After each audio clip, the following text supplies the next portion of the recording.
Welcome. The point of this screencast is to discuss the EP Goals assignment for your student. The purpose of this screencast is for you to be able to understand what the assignment is and how it is carried out. It is also so that you will know where to locate the assignment if you are working with your child at home. Before we get into the specifics of the assignment, here are a few reminders. First, EP stands for Educational Plan. Your child has this plan because he or she was identified as gifted. This plan lasts for 3 years or until middle school, at which time it is rewritten. This is because middle school is set up differently from elementary school, so it makes sense to relook at the goals and whether or not they should still stay the same. The students work on progress toward their goals throughout the year, each year of the plan. So if your child is in 4th grade, they will do this year, and they will have the same assignment next year.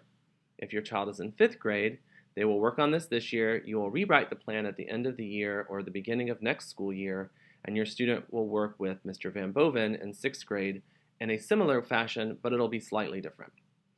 As also a reminder, a progress report is sent home each 9 weeks along with the report card.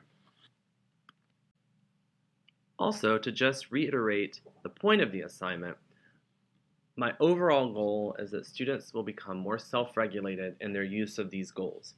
Ultimately, I would like for them to become more self-regulated across the board, but specific to this assignment, it's using these goals. I want every student to understand his or her goals. I want them to be able to explain the goals, which is slightly different than understanding them. I also want that the students to be able to recognize when they are working on the goals, and for them to be able to record when they're working on the goals. So that next piece that I'm going to show you will really get into where I want that to happen and show you what is happening, give you some more specifics about the assignment so that you can talk with your student about it at home and then also help them access it if they're having any issues. The first thing you have to do in order to access your child's document is you will have to sign in to Google Drive. You do this by going to drive.google.com and you should see a page like this. Mine says sign in to add another account because I'm about to sign in with a student's account and I'm also signed in as myself.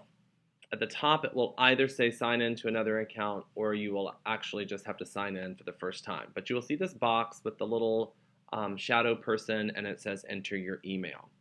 I will remind you here that your email that the student is going to use is their Google login information, which will be PKY, their first initial and last name, and then it will be followed by either a 23 or a 24. 5th graders are 23, 4th graders are 24. That's their graduation year. So PKY, first initial, last name, 23, at pkyoung.ufl.edu. We have another screencast that walks you through the Google login, so that's all I'm going to say about it here. But you need to go to drive.google.com and sign in with your student's username and password. If you don't have those, your student should have them. If they don't seem to be able to find them, you can email either myself or your child's advisory teacher, and we can provide that information to you. Once you sign in, you should find yourself at a page that looks like this. It will have the PK Young logo up in the upper left-hand corner. That way you know you're on the PK Young area of Google. And you'll see your students' documents in the middle. And down here on the left-hand side, you see My Drive, Shared with Me, Google Photos, Recent, and Starred. I'm going to click on Starred because once I have sat with each of the students and walked them through this process, this document should be found in their Starred folder. So you can see there's one document here. This is the document that this student worked on with their goals. So I'm going to open this and show you how that's organized and how that will work. But first I just want to make sure everybody saw what we did. We started at My Drive and we went down to Starred and found the document. Once you open the document, you should see something that looks similar to this.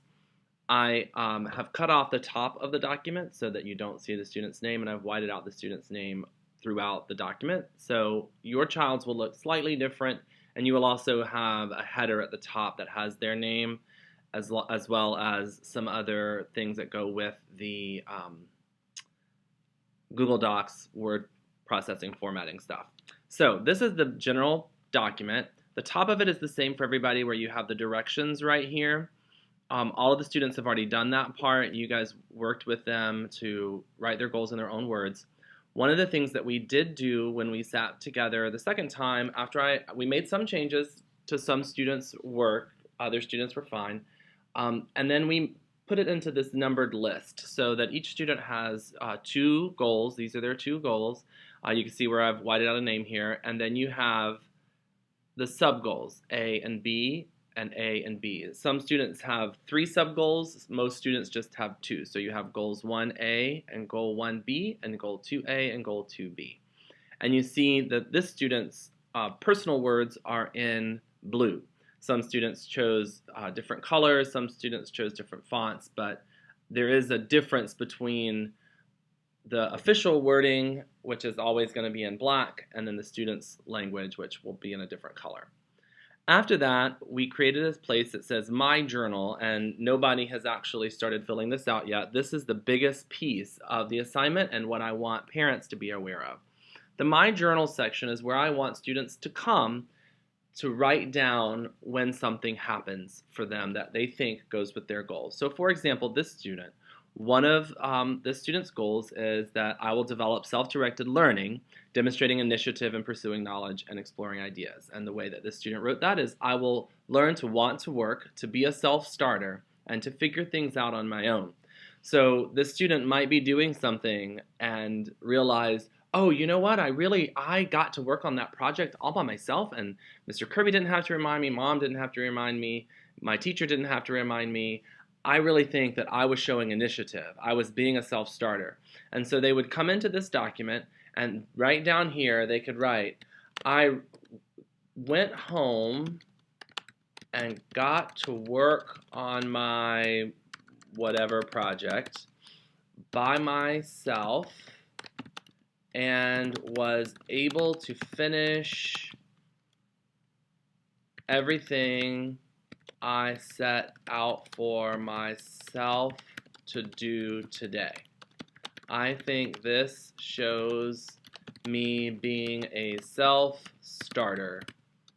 And they could write, they don't have to do this, but they could write in parentheses, this goes with goal 1 or 1A or 1B, and they can add these things in. The purpose of this is for them to start really realizing when they're using their goals. First of all, they have to understand their goals. Second, they have to be able to explain them. Third, they have to remember them and be able to think about them so that when these things are happening, they can stop and write them down. One of the things I would like for parents to do is possibly even bring these kinds of things up at dinner time or when you're in the car. Hey, you know, which one of your gifted goals have you worked on today? Have you used creativity in speaking or in writing stories? Have you managed your time? What are some ways that you managed your time today? Did you set any new goals today?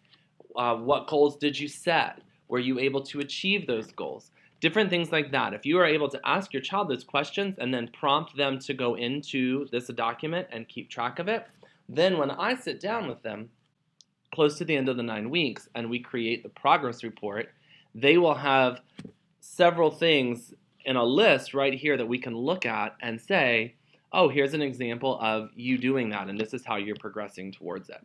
This is really important because it's first of all, it's important for the students to know what their goals are. They are, after all, the students' goals. They're not my goals. They're not the parents' goals. They're not the teacher's goals. They are the students' goals.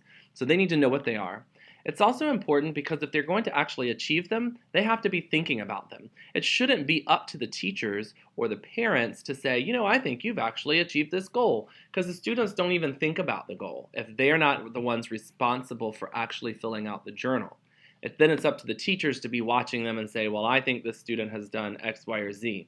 If this is a goal for the students, they need to be aware of them, and they need to be the ones who are thinking about them, processing it, and working towards them. So that's the purpose of this document. And it's really important that there be ongoing conversations between you and your child about their goals. You have access to this document if you sign into Google with their username and password, which is perfectly all right for you to do. and you can see them. Maybe you share them with yourself. If you have a Google account, maybe you print them out to give yourself a reminder, because these are things that you and your child should be talking about a lot. I will continue to talk with your child about them, but I don't see them as often, at least not in this way, as you do. I don't have a chance to have a one-on-one conversation with them every day like you do. So it's really important for you to be aware of these goals and to be talking to your child about these goals and prompting your child to go into this journal and keep track of when they've been doing these goals. They may also actually put the date. It's not as super important. I mean, it is important, but it's not like, they don't have to do it, but it might help keep track of things if they put the date in their journal. So I hope this has given you an idea of what the EP Goals assignment is, what it looks like, how you can access the information, and how you can help your child be successful in this. I just want to say really quick right before I close out, this is not for a grade. Nothing that I do will be for a grade. This is all about pushing your child and his thinking or her thinking. It's about helping them become better students and better advocates for themselves. It's about them knowing themselves better as a person and as a learner.